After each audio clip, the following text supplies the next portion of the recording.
Дүйнөдө адам баласы өнүккөн сайын ар кандай оорулар көбөйүп күч алып келет. Аң сезим толук өнүкпөй, бет баштын бир башкача кемтик менен өсүшү. Бул эмне жөнүндө сөз болуп жатат десеңиз, Даун синдрому жөнүндө сөз болуп жатат. Мындай азапты бала кезинен башынан кечирип, жашоосунун көп бөлүгүн азаптуу оору менен алып турушуп өткөргөнү жаныңды кейитет. Жашоонун жарыгы аларга тегиз тийбей, бирде күлүп, бирде ыйлап күн өткөргөндөрү канча. Бул синдром менен жабыркагандар чөгүп кетпей, иш жөндөмдүүлүгүн арттырганга аракет кылгандар да жок эмес. Саламатсыздарбы, урматтуу көрүүчүлөр? Биз азыр Даун оорусунун тарыхына токтолуп, жана бул оору менен жабыркагандар кантип иштешет, алардын иш күнү тууралуу айтып бермекчибиз.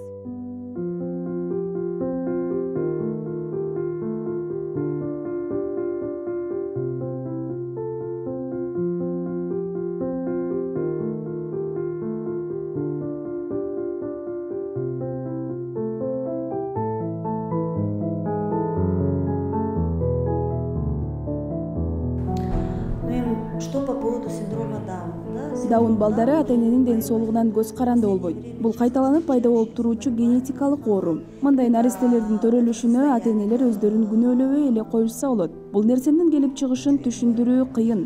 Бирок аракетти да токтотуу туура эмес. Даун синдрому бар адамдар башкалардан хромосомалардын саны менен айырмаланышат. Кадыресе адамдарда 46 даана хромосома болсо, аларда 47 хромосома бар. Даун оорусуна кабылгандар көп учурда жүрөк оорусуна чалдыгып, эске тутуму начар болот. Даун синдрому менен туулган балдардын иммунитети начар болгондуктан көп ооруларга туруштук бере алышпайт. Алардын катарында өпкө оорулары жана тамак сиңирүү боюнча көйгөйлөр да бар.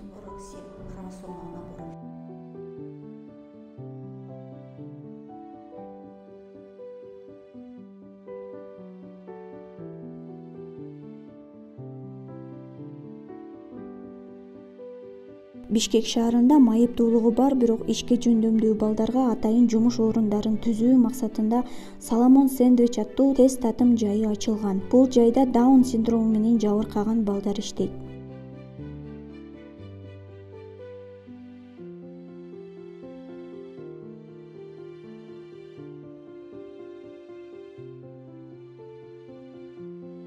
Мен атым Элдияр, 25 жаштамын.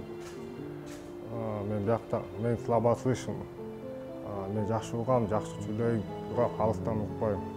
Биякта мен иштейм Соломон. Менеджер болом. Бияк уже 6 ай болду иштеп атам. Жаңы келгенде иштедим, мында помощник болуп, 1 ай бесплатно болуп бекерде иштегем. Мен дагы эгиз бар да. Брат Данияр. Алда жакшы укпайт, жакшы сүйлөй албайт. Алда помощникта иштеди. Ал экөө менеджер болуп калдым. Соломон бияк жумуш жакты. Биринчи жаңы келгенде иштегенде уже мындай столду жууп, анан помидор менен үйрөтүп, уже мен мурун иштегем да, опыт бар. Шаурмада иштегем. Шаурма деген башкача, бияк башка да. Жак жумуш оор экен да. Шаурмада оор экен. Биякты жеңил экен. Анан бияк үйдө болчумун. Инстаграм карап, анан таптым. Соломонда кирип сурадым. Иштесе болобу дейт. Макул келип иштеп попробуй дейт. Анан попробуй иштесем болот дейт. Анан акырынан уже башталды. Мен атам, апам бар. 3 брат бар. Брачкам урат, жакшы сүйлөйт. Биринчи Данияр жакшы урат, бирок жакшы сүйлөй албайт. Үчөөбүз бир турган. Будущее ачайын деп аткам да, бизнес болуп чогултайын деп аткам, акча. Акырынан иштей берем, акча чогултуп, мында шаурма же мында кафе ачып ачайын деп аткам. Аракет кылып атабыз. Молодец. Өзүм спортто заниматься этем. Фитнеске барам, кол менен жүрөшөм, футбол менен ойнойм. Орозо кармайсызбы? Орозо кармайм. Намаз окуйсузбу? Намаз мурун окучумун, азыр окуй албайм.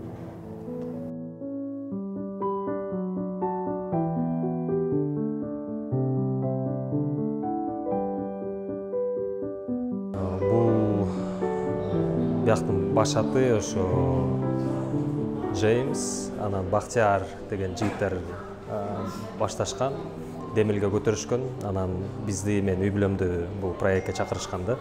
Ошол негизинен баарыбыздын каалообуз ошо өзгөчөлүгү бар адамдарга жардам бериш, иш орун жаратып, ошо аларга көмөктөшсөк деген каалоо болчу. Бизде 16 ишкер бар. 16 ишкердин 9-осу ошо майыптыгы, өзгөчөлүгү бар. Жаңы жылда биз ошо бардык ишкерлерибизди чогултуп, чогуу ошо кафеде майрамдадык. Ал жерде оюндарды ойнодук, белектерди бири-бирибизге бердик. Жакшы каалоо тилектерди айтканбыз. Абдан жакшы маал болгон да, мындай жөн эле иш, ошо мындай профессионалдык эле мамиле эмес, мындай үй бүлө катары, ушундай жакын адамдар катары чогуу ошо жаңы жылды майрамдап, жакшы убакыт өткөргөнбүз. Жалпысынан мындай адамдын каалоосунан да чоң деле кыйынчылык жок бул жердечи. Биз ошо башынан ашпозчулук, ушундайдыр бир тажрыйба же талант керек эмес бир тармакты тандаганбыз да, бул сэндвичтер. Сэндвичтер жалпысынан бир 2-3 жолу карап, анан өзү жасаганга ар бир адамдын колунан келет да. Нанды кесиш керек, даяр ингредиенттерди салыш керек, духовкадан бышырып, анан кардарга алып келип бериш керек да. Жалпысынан эгерде биздин ишкерлердин каалоосу бар болсо, анда бул жерде үйрөнүп кетиш оңой эле.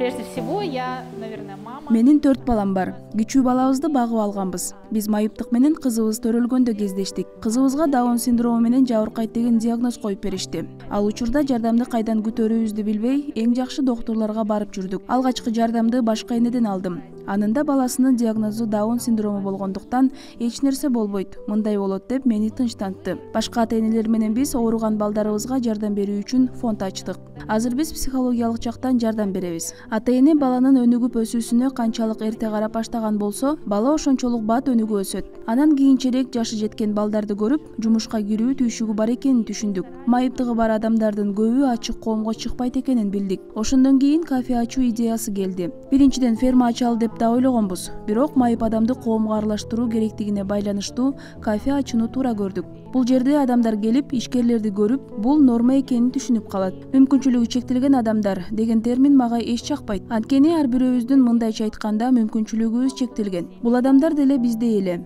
болгону өзгөчөлүгү менен. Албетте, бизнести чоңойтуу деген кыял бар. Бирок укмуш акча табабыз деген кыялыбыз жок. Болгону ушул өзгөчөлүгү бар адамдарга көбүрөөк жумуш орун берүү. Биз майып адамдарга эч качан жок дебейбиз. Иштесин, коомдун ичинде болсун, өсүп өнүгүшсүн. Биз бул балдарыбызга коомго кирүү тепкичи болуп бергенге ар дайым умтулабыз. И, конечно, это очень хорошо. Официантка болуп иштейм. Жумуш жагабыз? Ооба. Кантип келип калдыңыз? Мен аябай толкунатпай келдим бул жака. 1-марттан келдим мамам алып келди бул жакка. Жаңы келгенде эле уялчумун, азыр көнүп калдым. Буюрсам өзүм иштеп акча топтоп, өзүм үй бүлө багып, турмушка чыгып ниеттерим бар.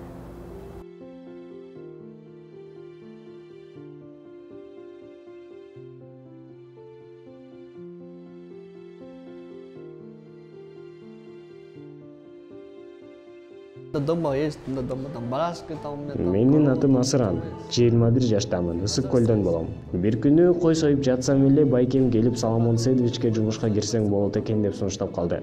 Байкем аркылуу жумушка кирип калдым. Бул жерде иштегениме 1 жыл болду. Коллективим абдан жагат. Баарыбыз доспуз.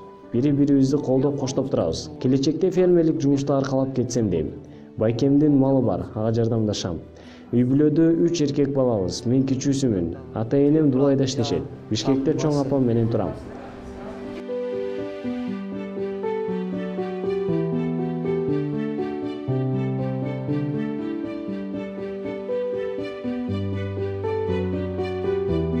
Бул жерде иштеген балдар аябай боорукер жана кадрларды жакшы деңгээлде кабыл алганды үйрөнүшкөн.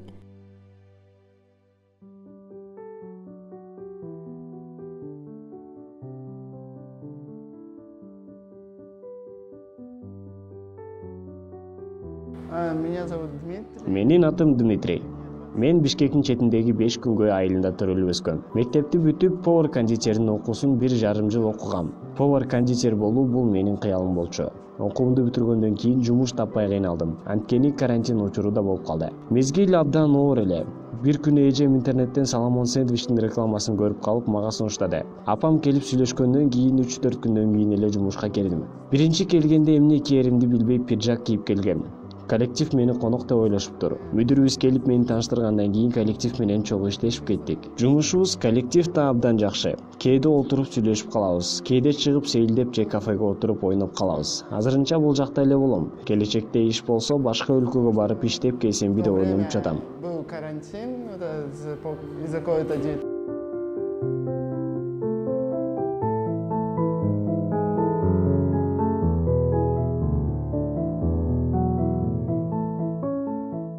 Бир жеринде кемтик бар деп нааразы болбогон жогорудагы каармандарыбыздын деги эле чөккөнүн байкабадык. Жашоого ушунчалык күлүп караган, бар нерсеге ыраазы болуп шайыр жүргөнүн көрүп, биз дагы көңүлүбүз көтөрүңкү маанайда кайттык.